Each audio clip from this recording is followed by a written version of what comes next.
Hiya, my name's Louisa. I'm an F2 doctor based at UCH, and I've started this four-part teaching series on assessing unwell surgical patients and emergency surgical management. Thank you so much for coming to my first session. I really appreciate it, and I really appreciate the support. I've designed these sessions specifically to be recorded ahead of time and short sessions put on YouTube. So hopefully this can fit nicely around placements or rotations or whatever other busy things people might be doing. So this first session, the aims and objectives essentially are to understand the principles of the CRISP protocol, to revise the A to E framework and to be confident in using the A to E framework and CRISP when assessing surgical patients. Hopefully we'll bring that all together by the end of the session to practice an OSCE style scenario using these structures. I tried to make these sessions applicable for both medical students and for foundation doctors. For medical students, they can be useful in a sort of a surgical finals situation, and for foundation doctors, hopefully they can be useful in interview preparation and that sort of thing. So firstly, for the CRISP protocol, so this is the care of the critically ill surgical patient. It's a course that's available to core trainees, but it's not available for foundation doctors, and I believe it's only available for F2 doctors in the last 2 months in which they can work. So most people won't have done it at this stage, but the aim is for prompt and simple actions which save lives and prevent complications. So to go through the CRISP management, it initially starts with the immediate management. So this is what you learn in medical school. This is your classic A to E. But it goes one step beyond that. And after your immediate management of the patient, you want to do a full patient assessment. So this would be a chart review, looking at a history, examination, any results that are available, any previous scans, any previous bloods, and then also deciding and planning the next steps. So if the patient's unstable, you might need definitive treatment there and then, for example, emergency medical treatment or emergency surgery. Or if the patient's stable, they then go to the daily management plan section of the algorithm. And when we look at the sort of right-hand side of the algorithm, this is what you'd expect to see in a daily ward round. So the investigations, looking at bloods and x-rays, seeing what specialists think through your referrals, any nutrition, any differences in fluid balance or oral intake, what drugs they're taking, what physio they're taking, looking at their drains and their tubes. So really it's looking at when a patient initially comes in, doing their assessment, and then deciding which side of the algorithm they go onto. This is the sort of gold standard of how surgical patients should be being managed. So looking at the A to E assessment, this is the approach that should be used when assessing all deteriorating or critically unwell patients. And the underlying principles are using the A to E. You complete an initial assessment and you treat everything as you see. For example, if there's low saturations, you give them oxygen before moving on to C. The Resus Council really emphasises that you should recognise when you need help and call for help early. And this is especially important when you're starting off foundation or, at any stage really that you feel like any additional help. The aim of the A to E is to keep the patient alive until you have a significant or a good enough backup plan to be the next steps. So how to structure an answer for an OSCE or an interview situation is that you want to have an opening statement initially showing that you understand sort of how hospital works and how unwell this patient is. After that, you want to do your A to E assessment, which is something that we'll go through shortly. And then you want to assess the patient looking at their charts, their history, their available results, looking at any bedside investigations, and then definitive management. As we all know, often in an emergency situation, these things happen in parallel with multiple members of the MDT getting involved. But for the purpose of this session, we'll just go through it step by step, just so it's a bit clearer. So initially, we want to start with an opening statement to demonstrate how unwell the patient is. I'm a specialised foundation programme trainee, so SFP, formerly known as the AFP. And for that, we have to do an interview in the final year of medical school. And for that, it was really important to show that you recognised how unwell the patient was and that you'd need senior support. So this is a sentence that I would use at the start of any clinical scenario when practicing, and I used it in my interviews as well. And it was really helpful just so you'd sort of set the scene and you'd feel comfortable. You'd go in and say something straight away, and you weren't, stuck there just saying to the interviewer, like having nothing to say. So my sentence was, this is an acutely unwell patient. I would have a low threshold for seeking senior support, and I would go and assess the patient immediately. If you have multiple patients that you've been given in your clinical vignette, I would suggest prioritising your patient based on an A to E situation. So you're not going to go and see the patient with a rash above the patient who's got asthma or anaphylaxis or something like that. To prepare to see an unwell patient, so I imagine myself taking a call from a nurse or an HCA saying that the patient's unwell.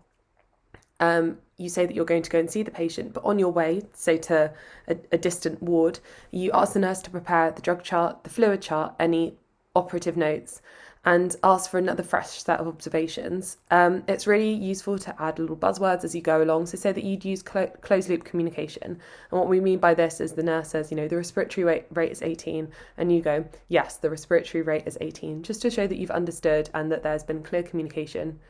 And then at the bedside, you can say that you would use the CCRISP protocol, which we just went over, and to assess this patient in an A to E fashion. So going through A, there's more information than you'd probably need here when assessing a patient in an OSCE situation. But the first way that you'd go about it is say, if the patient is able to speak to you, the airway is patent, and then you can move on. But if there are potentially any issues in airway, you'd want to go into a bit more detail. So for the assessment portion, you use the look, listen and feel. So you look to see if there's any physical obstruction of the airway, any tongue or lip swelling, any foreign bodies. You could listen for breath sounds, any stridor, any wheeze, any gurgling, and you feel for breath. You want to treat things if you see that there's an issue. For example, if there's a foreign body, you can remove it using McGill's forceps. You want to suction, but only suction as far as you can see. If you notice any airway compromise, you want to call 222. You realistically need an anaesthetist there to help you. But you can do some airway manoeuvres in the meanwhile. For example, head tilt, chin lift, or a jaw thrust. And you can also trial some airway adjuncts as well, such as an oropharyngeal or a nasal pharyngeal airway. Realistically, if you're getting to the point where you're doing airway manoeuvres or trying airway adjuncts, you really, really need senior help. But in this situation, a differential could be anaphylaxis, having any blood, vomit or secretions in the airway, or also a decreased GCS. So for situations such as overdose, sepsis, arrhythmias, they're all listed there on the differential side. But let's say if the patient is able to speak to you, you know that the airway is patent, and then you can move on. So now looking at B for breathing, we want to then use our look, listen and feel again. So you can look to see if the patient's in any respiratory distress, if they've got cyanosis, if they're using any accessory muscles, or if they've got chest deformity, if they're coughing. You can listen, so you auscultate at a minimum of 4 points, and you want to percuss the chest as well. And you also want to see if there's any tracheal deviation, any decrease in chest expansion, looking at their JVP. And importantly here, you want to look at the observations, the respiratory rate, the oxygen saturations, and if indicated, do a chest x-ray. If the patient's unstable, you can ask for a portable chest x-ray as well. So to treat things as we see, if the SATs are less than 94%, you want a non-rebreathe mask at 15 litres. For COPD patients, you may want to give them oxygen through a Venturi mask. However, hypoxia kills before hypercapnia does. So if you're unsure if the patient's got COPD and they've got really low saturations, you can just whack them on oxygen as the first port of call if you're unsure. So if the respiratory rate is less than 12, the patient might need a bag valve mask and some ventilation. And you also may need some specific treatments at this point, so salbutamol nebulizers. If the patient is hypoxic, you can perform an ABG or a VBG, and I've got the normal values on here. For an ABG or a VBG, the lactate's really helpful, especially in surgical situations if you're concerned about a perforation. Common differentials here could be asthma, COPD, PE, a pneumothorax, pneumonia, pulmonary edema. But it's important at this point as well, and as we go making new changes, you always go back to reassess. For example, if we put on a 15-litre non-rebreathe mask at this point, we'd want to assess airway and then breathing again and then go to C. So there's a constant review of all of the changes that you've made. So the next one is C. So you want to look for any pallor, any external or concealed blood loss, any cyanosis, changes in JVP, and also changes in the hydration status. You can listen for heart sounds, and you can feel for temperature, radial and central pulses, and cap refill. The observations that you want to do here is the blood pressure, the 12-lead ECG, heart rate, and temperature. I know some people put temperatures into E, so I suppose it's just wherever it makes sense in your mind, as long as you don't forget it. Here, you want to treat the patient. If you're if you're concerned about an unwell patient, you want to put 2 wide bore cannulae in the antecubital fossa. And these are really key words to use when you're presenting in an OSCE or an interview. You can also say which bloods that you want. So, for example, a full blood count, a clotting, cross-match, group and save would be really key things if a patient's going for surgery. You want to catheterise the patient to check their urine output. This is always something that I forget to say, so I've underlined it and put it in bold in case it's something that you guys forget as well. If the patient is hypotensive, you want to give them a bolus of fluid over less than 15 minutes, or really as fast as it will go. And if there's no improvement after a couple of boluses, you want to be contacting ITU for the consideration of inotropic support. You might have to use smaller volumes of fluid for people who are very frail and very small, or who have cardiac failure. But if the patient has these symptoms, such as shortness of breath, increased heart rate, raised JVP, you might have to decrease the fluid infusion or use inotropic support instead. If the patient's bleeding, you'd want to use the major hemorrhage protocol, and that's different for each trust. But the broad principles are that you'd have warm packed red cells, FFP, and TXA.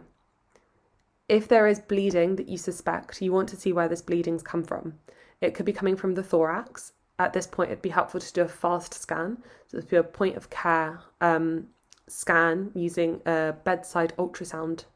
You also want to feel the abdomen to see if there's any tenderness or guarding. You want to palpate the pelvis, looking for any asymmetry.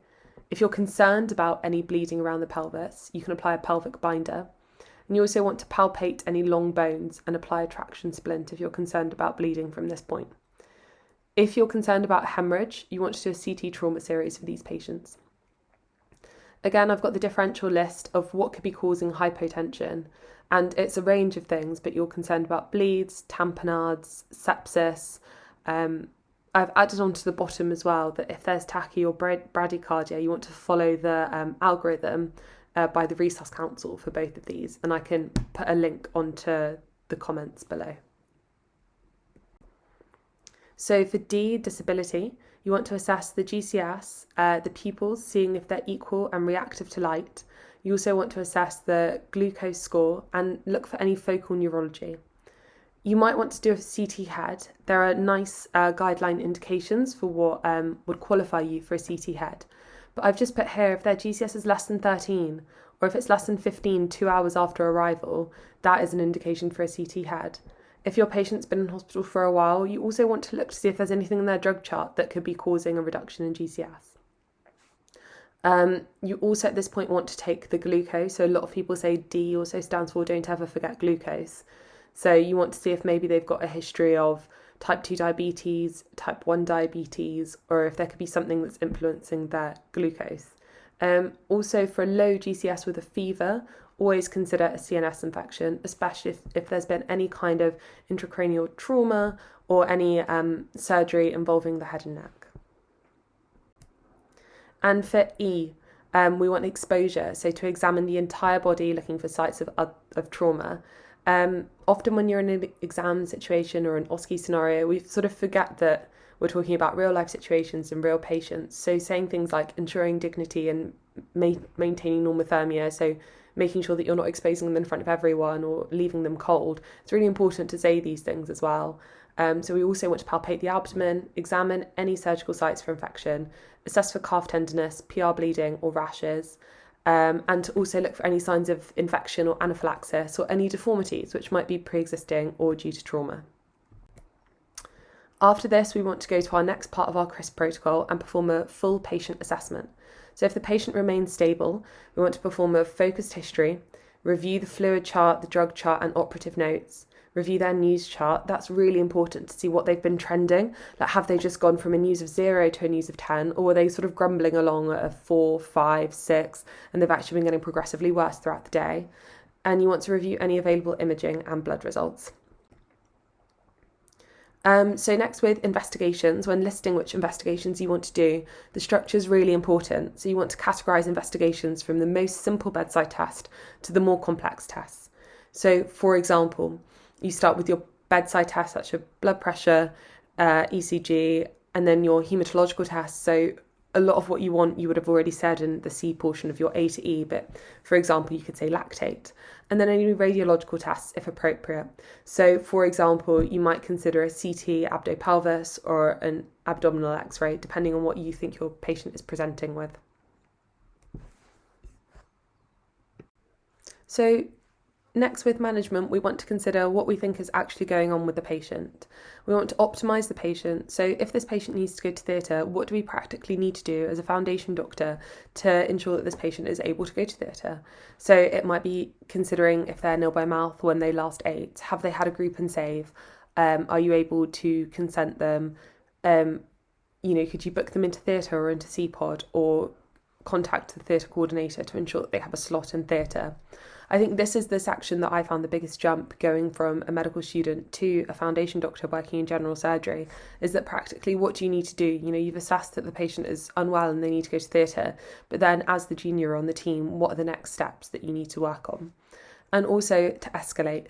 So at this point, especially if the patient's been unwell, your reg should be aware of how unwell the patient is, but maybe the reg has been in theatre all day and another registrar has been helping you. So ensure that you discuss this patient with your registrar and also the consultant responsible for the patient. You also want to discuss the patient using an MDT approach. So speak to the theatre coordinator, ICU and anaesthetics and any nursing colleagues who have any concerns or who will be looking after the patient as well. So we've got an example scenario just to put everything together that we've been speaking about so far. So this scenario is a 48-year-old man presenting to A&E, and he's got a sudden onset of severe upper abdominal pain radiating to his back. The pain started 6 hours ago and it's constant and worse when he's lying down. He describes it as a boring pain and radiates it as an 8 out of 10 in intensity. And he has associated nausea and he has vomited twice since the pain began, but he hasn't had any hematemesis. He reports no trauma or changes in his diet, but he has had a history of heavy alcohol consumption. So we get some more background information about this patient, and he's had some hypertension, some hyperlipidemia. He's got amlodipine and atorvastatin on his drug chart, or his GP drug chart, and he's got a known history of alcohol dependence. He has approximately 40 units of alcohol per week. He's got no history of gallstones or pancreatitis, and his surgical history is unremarkable. He's a current smoker, but he doesn't have any recreational drug use. So going through the A to E for this patient, I thought it'd be quite useful to put it within the context of someone who's unwell, and especially a surgical patient. So we want to ensure that the airway is patent, and given that the patient's alert and able to talk, the airway is likely intact, but we want to keep this in mind the whole way through. Next, for breathing, we want to check the rest rate, the oxygen saturations, and the work of breathing. We want to give oxygen to the patient if the sats are below 94%. Currently, the patient has a respiratory rate of 22 breaths a minute, and the oxygen saturations are 96% on room air. So we also want to auscultate the chest and consider an ABG if there's any concerns. Next, we want to assess the patient's circulation, so assessing heart rate, blood pressure, and cap refill time. So the heart rate here, this patient's tachycardic at 110, and his blood pressure is 92/65, so he's hypotensive. At this point, we'd want to insert 2 large bore cannulae for IV fluid resuscitation and give fluids either using saline or Hartmann's. We want to closely monitor urine output to assess the perfusion state. So here, something that I always forget is the catheter.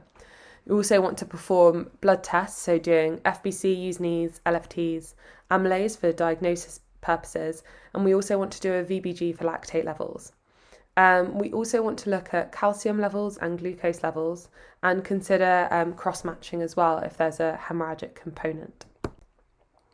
For disability, you want to assess GCS or AVPU. So AVPU stands for if they're alert, responsive to voice, pain, or unresponsive. You want to check the blood glucose levels and also address pain. So pancreatitis patients, I'm sure many of you have seen them and come across them, are patients who are in so much pain. So it's really important to control pain when managing patients with this condition. And exposure. So you want to do a thorough abdominal examination, looking for any peritonitis, abdominal distension, any masses. You want to look for, any signs of alcohol misuse, and do a rectal examination as well to see if there's any concerns about any GI bleeding. And you want to keep the patient covered to prevent any hypothermia. So for the initial management plan for this patient, we want to start off with some aggressive IV fluid therapy. We want to give them some analgesia and also some antiemetics and monitor for any complications, so looking at the vital signs and urine output. We can perform an ultrasound scan to see if there's any gallstones, if the etiology is unclear. Given this patient's alcohol history is so significant, it's likely that alcohol is the cause of his pancreatitis, but he might also have gallstones as well. You want to consider a CT scan of the abdomen if the diagnosis is uncertain, if the patient gets any worse, and we're looking for any complications of pancreatitis, or if we're considering another differential entirely.